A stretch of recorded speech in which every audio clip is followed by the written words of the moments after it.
lovely people of the internet, I am the Breathing Canvas, and does this look familiar to you? If it doesn't, congratulations, you've been with me for a little bit over a year, which is when I posted my first video, Spidey Gal. In honor of the new movie Spider-Man Homecoming, I thought I'd do a little homecoming of my own to go back and see how I've grown as a YouTuber and vlogger, video, makeup person in general, and I think I actually have gotten worse with my speech over time. But anyway, I thought I would revisit it, you see what I mean? I thought I would revisit it and remaster because the pace was a little bit bleh. So let's get started.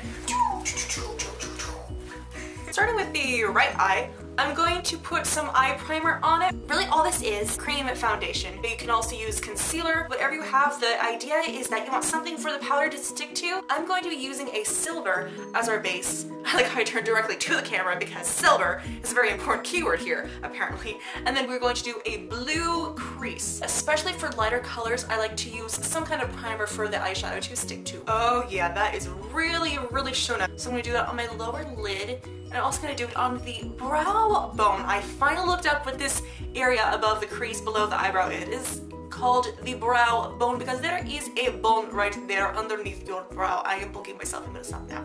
I'm also going to do a touch of silver in the inner corner to open up that eye. And this is going to help represent Spidey's eye mask piece. It's this big white or silver glass dome thing, so, and oh no, there was purple on that from my last tutorial, go check it out. Also the silver I feel complements blue very, very nicely. To take a nice, beautiful, deep sea blue, and I'm going to go right into the crease, or above the crease really, so that the blue can be seen when you open up your eye, and that wasn't supposed to go swooshed all the way up there, but it is now. We're gonna blend that in later. Then I'm going to do just a little bit onto my lid, kind of making a V or a triangle just to connect that. And then this is where I like to use my big fat brush. You're going to wiggle that all the way in your outer crease corner. Just basically you're gonna bring it up to give it a nice angle. This also parallels with Spidey's eyepiece, how it kind of has a very nice deep angle to it. Just a little bit on the bottom because I feel like it. For the eyeliner, I'm going to prep it with my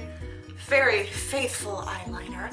For some reason this crayon sticks very well to my waterline, and there goes my cap onto the ground. The order in which I like to apply eyeliner is the lash line first, since you gotta pull your skin a little bit to expose that area. I don't always do lash line, but when I do, that is my first step. Then I'm going to take a liquid eyeliner, and I'm going to do a very thin taut line, especially with this brush, and it's like a pen, how you kind of wisp off and then it tapers off to a very fine fading out point thing. How do I end a sentence? Like that, I think. There. I'm going to pull my skin gently, just a little bit taut to get a thin line. Am I gonna go out of frame? Almost. I'm gonna do a little bit of a cat eye, again going along with Spidey's angle of his eyepiece. And then if you ever want it thicker, all you do is lay it just a little bit further out and you keep building up, kind of like you're raising a ramp, a skate ramp on your eyelid. Should I try a skateboard?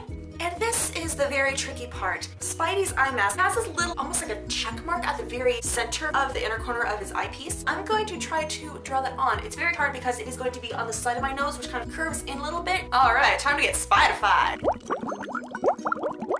For the base of our spider webbing, we're going to take some black cream makeup, and I'm going to smear that. You don't want too much, otherwise you will look like you have a spider beard, and not exactly what we're going for today. Oh, but look at that sideburn.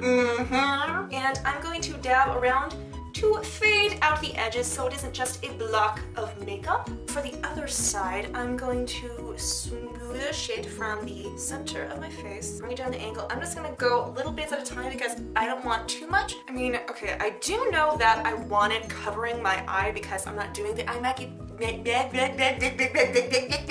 I'm not doing the eye makeup on this side. I want this eye to be covered in the webbing. I like doing things asymmetrically because you can see things in a different way. Like instead of doing both eyes the same way, you get to see it with the eyepiece and then with the mask. You got variety in this. The idea behind this design is that it is when Spider-Man is in battle with Venom,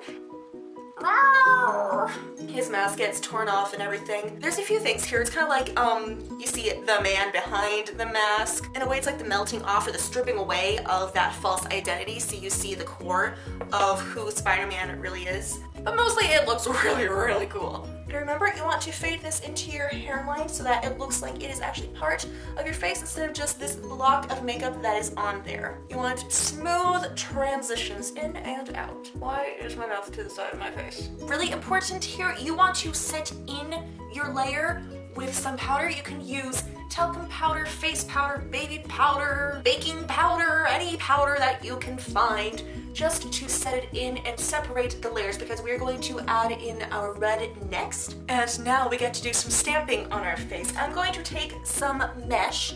This is going to give it a nice effect. Very similar to the texture of his suit. It has like all those little circle details into it, the texture. If I didn't say the word texture yet, I'm saying it now because I want to sound like a design-y artist who knows how she speaks, well, words, English. I'm going to lay that flat onto my face. I'm going to load up my sponge with a lot of makeup. And you want this really tight on your face because if it's loose, it's just gonna smoosh around and there's going to be no clear negative or imprint. Another fancy technical term I'm using. I'm going to dab, dab, dab, dab, dab, dab, dab, dab. Okay, big reveal, here we go. Ooh. Feel free to put your mesh back on, maybe in a different direction, just to make things interesting. Okay, it's faint, but the texture is there. But yeah, you see how it kind of fades in and out, there's more red here and here, but less in the middle. So it's kind of like, it's like the lighting of things, you know, gives it a shape and dimension, and more artistic terms to make myself sound like a professional. Yeah, let's go with that. Once again, you're going to set this in with some powder. So on this side, I don't see much of the texture. What I'm going to do is take my mesh and go back over it with the black so that it can really stand out. And it's cool to have that dynamic of the red texture and then the black texture on this side. And then I'm going to go back over with some red in a few select places. This is really going to give it some layers so that it's behind, there's a bit of texture, a bit more on top of it, just kind of keeps going. Oh, this is so cool! Now for another fun detail, we're going to do the webbing with puff paint. It may take a moment for the puff paint to come out. I'm just going to draw some sunburst pattern, do some swoopy whoopies. When I was doing this last year, I had recently helped out a friend with a Spidey costume for Comic-Con, and he used puff paint to embellish all of the webbing and texture. So that's what gave me this idea. One thing I like about how the puff paint is not cooperating is that it breaks off in little areas. It kind of gives the idea that the web itself is breaking off as the mask is being torn away from the face. Everything is being torn and destroyed. I'm calling it Time of Death 523. You were used well. Last, we're gonna do lips. I'm going to line my lips with some red liner. Super duper red lipstick. And now for a little bit of fun detailing. I don't know why I did this last time, but I have a black streak coming down here. Maybe just more of the kind of like coming apart of the mask and everything. So, okay, here we go. What I'm gonna do is I'm gonna do what I'm calling vampire lips. Just a little bit of black detailing around. Maybe it's supposed to be like blood from the fight, but my lips are red, so I did black. So it's kind of like the negative, like a photograph. And if not, that's what it is now. So the top lip doesn't feel left out. I'm going to do a little bit of black lining. And that is the remastering of my Spidey Gal design. Thank you so much for watching. I really hope you liked this video. If you did, please let me know by clicking on the thumbs up button down below. Also make sure to give that subscribe button some love. And be on the lookout for my new Homecoming Spider-Man tutorial coming out later on this week. Thank you so much, and I will see all of you lovelies next time. Bye!